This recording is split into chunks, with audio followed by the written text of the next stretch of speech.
36번입니다.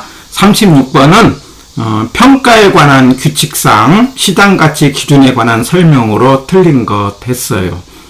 우리 중개사 시험에 부동산학개론에서 이 평가 파트에 관련된 문제 최근 유형은요, 두 파트예요. 하나는 감정평가 규칙에 관한 법조문, 또 하나는 계산 문제입니다. 그래서 앞으로 중개사 시험을 공부할 때는 이 두 가지에 초점을 맞춰야 되겠는데, 대개 계산 문제는 3방식을 중심으로 원가 방식, 수입 방식, 비교 방식인데, 비교 방식 계산 문제는 꼭 하나씩 나오니까 계산이 쉬워요. 꼭 여기 다음에 우리 기출문제를 통해서 연습을 하시면 되겠고요. 그 다음에 수입 방식, 공식에 관련된 순수익 나누기 환원이율의 계산 문제 조금 난이도가 있는데 이거 한번 연습을 하고요. 그 다음에 원가 방식은 정액법에 관련된 계산 문제. 간단한 정률법은 우리가 C의 R의 N승인데 정률법은 계산이 너무 간단해요. 그래서 우리 정액법 계산 문제, 아까 곱하기 나누기 곱하기 빼기, 이런 계산 문제를 꼭 정리하시고, 두 번째는 법조문인데 법조문은 꼭 꼼꼼하게 정리를 하시면 되겠는데, 여기 나오는 우리 이제 중요한 법조문들을 지문을 통해서 확인하려고 하는 겁니다.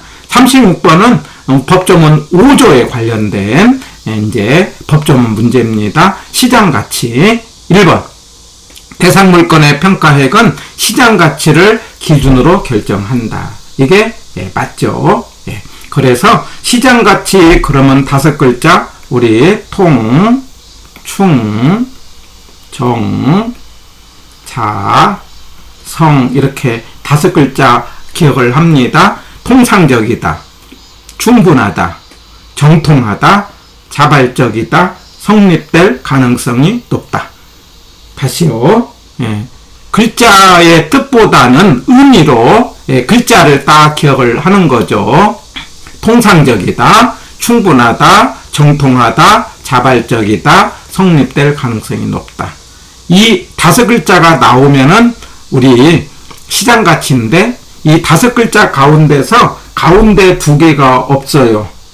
말하자면 3글자, 통, 정, 성 이렇게 3글자가 나오면은 우리 적정가격이 되는 거죠. 공시제도에서 표준지 공시지가를 하는데 적정가격이라는 단어가 나와요. 통, 정, 성 이 3글자가 들어가면 적정가격, 그리고 5글자가 들어가면 시장가치 기억하시고 1번은 맞는 지문입니다. 자, 2번. 평가의 법인 등은 감정평가액을 원칙은 시장가치로 하는데 이게 법령에 규정이 있을 때는 시장가치 외로 할 수 있다, 이렇게 법조문에 나와 있어요. 그러니까 원칙은 시장가치로 하되, 그러나 다른 법령의 규정이 있을 때는 시장가치 외로 할 수 있다는 거죠.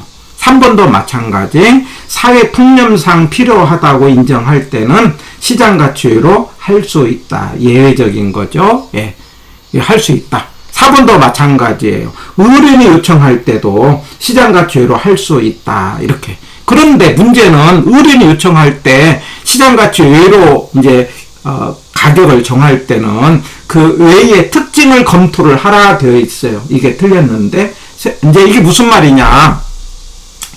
그 의뢰인이 요청해서 우리가 시장에서 형성되지 않는 가격으로 이제 하려고 할 때는 그 않는 이유를 적시를 해야 될 것 아닙니까? 그러니까 시장 가치가 안 되는 외의 특징 등을 검토를 하라라고 되어 있어요. 그래서 4번도 틀렸다 이거죠. 앞부분은 괜찮은데 외의 특징을 검토하라 되어 있어요. 그 다음에 5번. 시장가치 외의 가치를 평가할 때 적법성이 결여됐다든가 그럴 때는 의뢰를 거부하거나 수임을 처리할 수 있다, 이렇게 되어 있어요. 맞습니다. 한번 이게 무슨 말이냐면은, 자, 우리가 지금 그 평가라는 건 의뢰인이 의뢰를 해서 가치를 정하잖아요. 그런데 대출을 받으려고 해요, 의뢰인이. 그런데 대출을 많이 받으려고 높은 가격으로 감정을 의뢰할 때 그게 높은 가격이 시장에서 형성된 가격보다 높다는 거예요. 그럴 때는 이제 뭐냐면 적법비 거래될 때는 거부하거나 수임을 처리할 수 있다. 이렇게 되어 있다는 거죠. 해서 법조문 내용, 원칙은 시장 가치다. 그러나 외로 할 수 있다. 이렇게 정리하고 36번의 정답은 4번이 되겠습니다. 자, 36번에서 지문 연습은요, 우리 이제 출제 가능한 중요한 지문들을 한 번 더 정리를 합니다. 법조문에 관련된. 우리 1번에서 시장 가치란 한정된 시장에서 성립될 가능성이 있는 대상 물건의 최고 가격을 말한다. 그러면 틀렸다는 거예요. 자, 왜 틀렸습니까? 우리가 법조문으로 문제를 풀 때는 법조문대로 글자가 나와야 돼요. 법조문대로 5글자가 있어야 되는 거 아닙니까? 통, 충, 정, 자, 성. 이 5글자가 안 나오면은 틀린 겁니다. 그래서 틀린 거예요. 그러니까 그 말의 뜻이 상식적으로 맞냐, 틀리냐의 문제가 아니고 법조문대로 듣느냐, 안 듣느냐로 본다는 거죠. 그래서 1번은 틀렸다. 이게 5조 이야기입니다.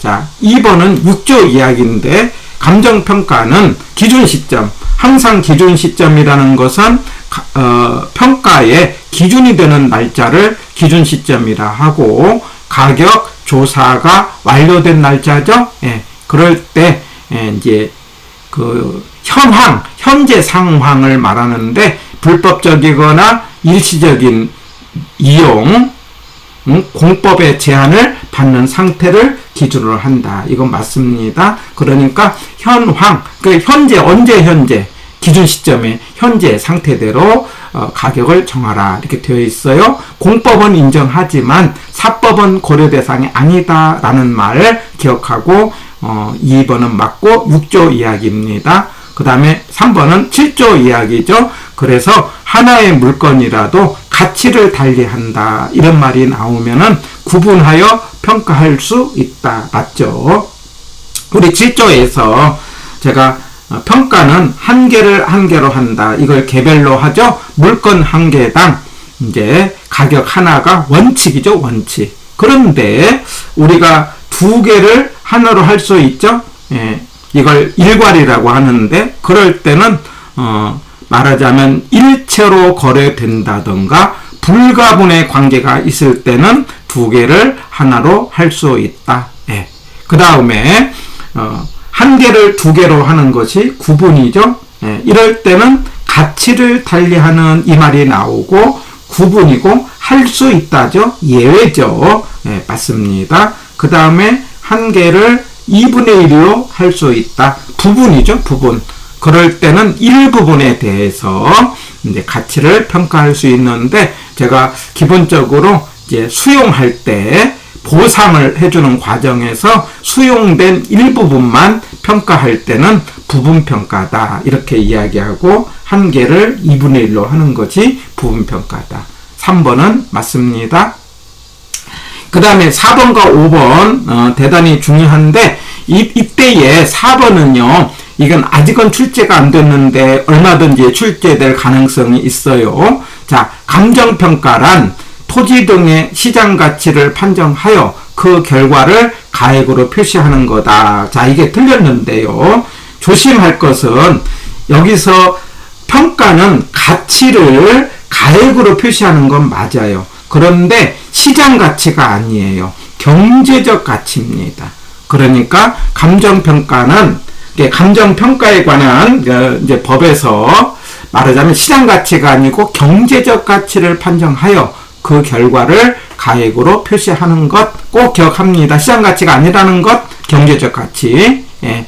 그런데 5번에 가서 형성 요인 그러면 제가 일찍에 이렇게 기억하자고요. 일반적이고 지역적이고 개별 요인이 형성 요인이다. 그래서 일반적이라는 것은 모두에게 영향을 주는 것으로 국가 단위로 이제 영향을 받는데 세 가지가 있죠. 행사경 이렇게 행정적이고 사회적이고 경제적인 것인데 행정이라는 건 정부가 하는 거니까 무슨 제도, 무슨 규제, 무슨 정책 이런 말이 나오면 행정이고요. 경제는 제가 세기교 이렇게 이야기해요. 세 부담, 기술, 교통 이런 문제로 땅가격에 영향을 받는다면은 경제예요.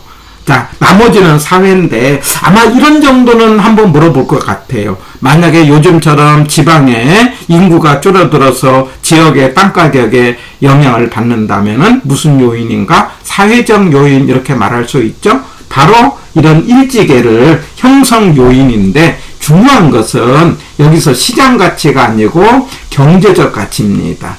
그러니까 이거 틀렸는데 그래서 형성 요인 그럼 경일지계 꼭 기억합니다. 시장 가치가 아니고 뭐라고 한다? 경일지계 꼭 기억해요. 그리고 4번에 감정평가는 경제적 가치를 평가한다는 것 이거 꼭 기억을 해 보시기 바랍니다.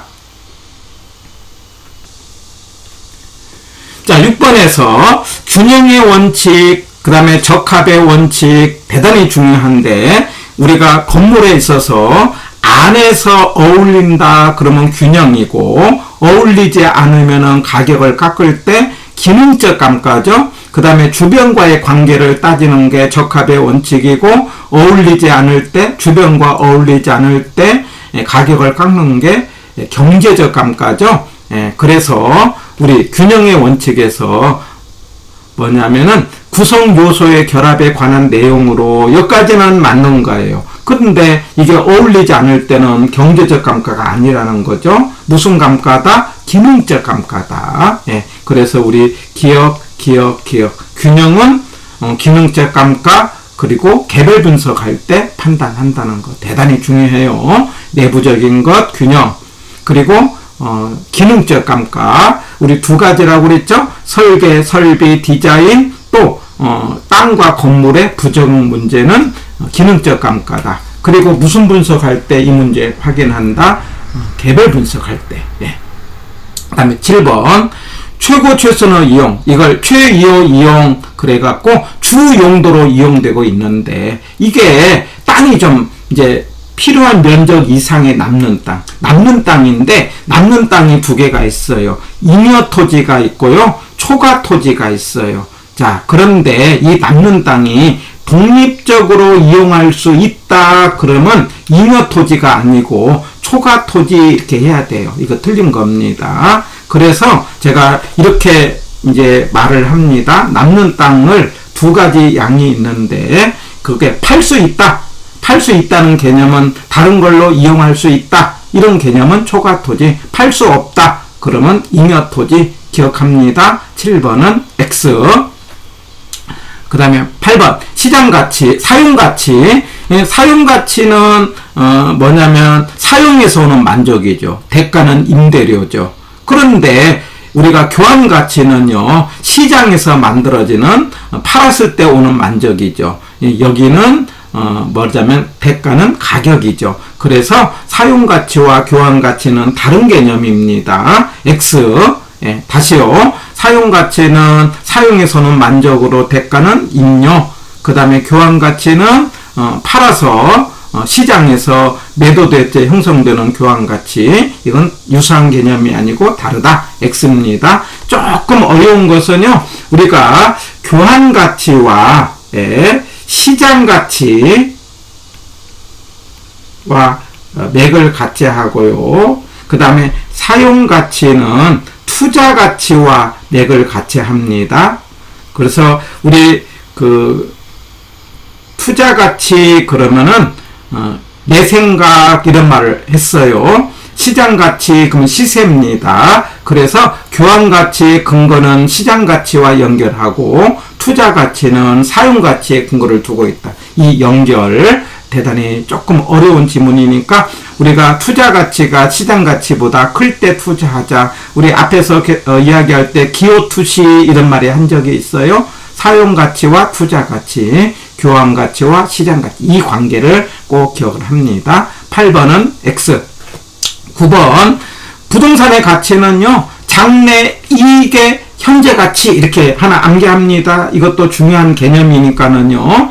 현재 편익의 미래 가치가 아니고 장래 이익의 현재 가치 꼭 하나 암기합니다. 장래 이익의, 미래 이익의 현재 가치.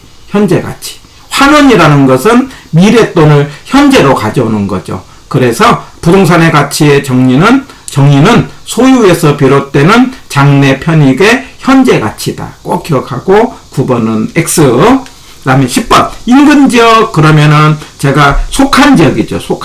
예. 그리고 동질적이죠. 그리고 지역 요인을 공유. 자, 이분 개별 요인이 아니고 무슨 요인 공유? 지역 요인 공유라는 거. 자, 인근지역은 속한 지역이고 그 다음에 동질적이고 개별 요인 공유가 아니고 무슨 요인 공유다? 지역 요인. 그래서 우리가 인유동 그러지 않습니까? 인근지역, 속한 지역, 그 다음에 속하지 않으면 유사지역, 인근과 유사를 포함한 넓은 권역을 동일 수급권인데 인근지역은 대상 부동산이 속한 지역으로서 동질적이고 그 다음에 지역 요인을 공유한다 해야 돼요.